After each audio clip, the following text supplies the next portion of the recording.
Hello అండి, early మార్నింగే నా పూజ అయితే ఈ విధంగా కంప్లీట్ అయిపోయింది. ఈరోజు శనివారం కదండి, వెంకటేశ్వర స్వామికి నేనైతే దీపం ఇట్లా పెట్టేసుకున్నాను. మ్యాక్సిమం నాకు వీలైనంత వరకు నేను ఎర్లీ మార్నింగే పూజ చేసుకుంటాను. ఇట్లా చేసుకుంటేనే నాకు ప్రశాంతంగా అనిపిస్తుంది. నిజంగా ఎర్లీ మార్నింగ్ పూజ చేసుకోవడం వల్ల చాలా ప్రశాంతంగా ఉంటుందండి.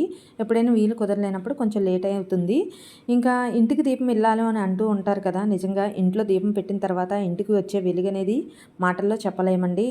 నిజంగా ఈరోజు మహిళా దినోత్సవం కదా, మన గురించి మనం చెప్పుకోకూడదు. నిజంగా మనకు అంతటి శక్తిని ఇచ్చేటువంటి దేవుడికి మనం మనస్ఫూర్తిగా నమస్కారం తెలియచేసుకోవాలి. అదేవిధంగా మనల్ని ప్రపంచానికి తెలియపరిచినటువంటి మన తల్లిదండ్రులకు కూడా మనం ఎప్పటికీ రుణపడి ఉండాలన్నమాట.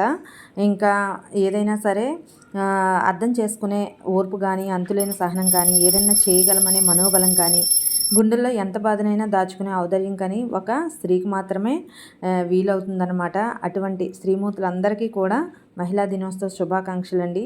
వీడియో నచ్చితే తప్పకుండా లైక్ చేయండి. అదేవిధంగా ఛానల్ సబ్స్క్రైబ్ చేసుకొని సపోర్ట్ చేయండి. Thank you friends.